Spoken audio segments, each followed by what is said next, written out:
अगर आपका कोई दोस्त हो जो राजा बन जाए तो क्या वह आपको भूल जाएगा? अगर आप गरीब हों और आपका दोस्त अमीर, तो क्या वह आपकी मदद करेगा? आज हम आपको एक ऐसी अमर दोस्ती की कहानी सुनाने जा रहे हैं जो सिर्फ प्रेम और सच्ची भक्ति पर टिकी थी। वीडियो को लाइक करें, शेयर करें और चैनल को सब्सक्राइब करें, क्योंकि आज हम आपको श्री कृष्ण और सुदामा की वो कथा सुनाने जा रहे हैं जो हर किसी के दिल को छू जाएगी। हम बात कर रहे हैं श्री कृष्ण और सुदामा की दोस्ती के बारे में। श्री कृष्ण और सुदामा की दोस्ती का आरंभ बचपन में ही हुआ था। एक बार गुरु माता ने दोनों को जंगल से लकड़ियां में लाने भेजा। अचानक तेज बारिश होने लगी और दोनों को रात भर जंगल में ही बितानी पड़ी।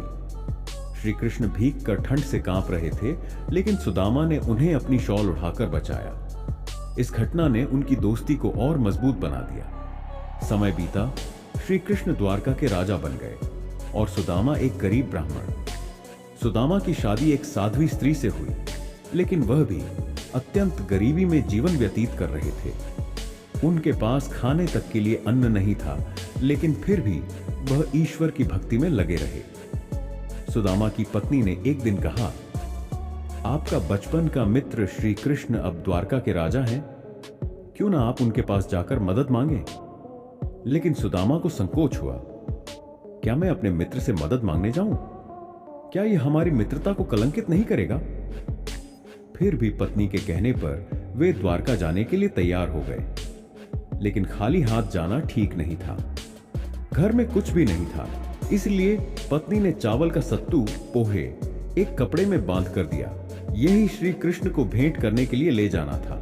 जैसे ही सुदामा द्वारका पहुंचे तो उन्होंने देखा कि पूरी नगरी सोने और चांदी से बनी थी। द्वारपालों ने उन्हें अंदर जाने से रोका, लेकिन जैसे ही श्री कृष्ण को पता चला कि सुदामा आए हैं, श्री कृष्ण नंगे पैर दौड़ते हुए महल से बाहर आ गए और अपने बचपन के मित्र को गले से लगा लिया।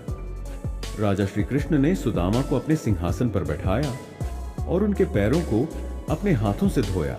यह देखकर महल के सभी लोग आश्चर्य में पड़ गए कि भगवान स्वयं अपने मित्र के लिए इतना प्रेम दिखा रहे हैं।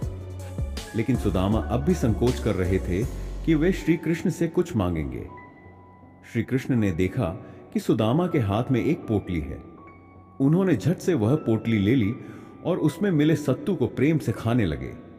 यह देखकर सुदामा की आंखों में आंसू आ गए और बोले, मेरा मित्र अब भी मुझे उतना ही प्रेम करता है जितना पहले करता था। सुदामा महल में 2 दिन रुके, लेकिन वे श्री कृष्ण से कुछ मांग नहीं पाए। जब वे वापस अपने गांव लौटे तो उनके मन में सोच थी, मैंने कुछ भी नहीं मांगा, अब अपनी पत्नी को क्या बताऊंगा? लेकिन जब वे अपने घर पहुंचे, उन्होंने देखा कि उनकी झोपड़ी की जगह एक सुंदर महल खड़ा था। उनकी पत्नी और बच्चे सुंदर वस्त्र पहने हुए थे और घर में अन्न धन की कोई कमी नहीं थी। श्री कृष्ण ने बिना कुछ कहे ही अपने मित्र की गरीबी दूर कर दी थी। यही सच्ची मित्रता थी, जिसमें कोई स्वार्थ नहीं था, सिर्फ प्रेम और समर्पण था। श्री कृष्ण और सुदामा की कहानी से हमें सीख मिलती है कि सच्ची मित्रता में स्वार्थ नहीं होता। भगवान अपने भक्तों को कभी निराश नहीं करते। जो सच्चे मन से भक्ति करता है, उसे बिना मांगे ही सब कुछ मिल जाता है। धन दौलत से बड़ी चीज प्रेम और भक्ति होती है। अगर आपको यह वीडियो पसंद आया तो इसे लाइक करें, शेयर करें और चैनल को सब्सक्राइब करें। कमेंट करके बताइए कि यह कथा आपको कैसी लगी और आपको श्री कृष्ण और सुदामा की मित्रता में कौन सी बात सबसे अच्छी लगी। जय श्री कृष्ण।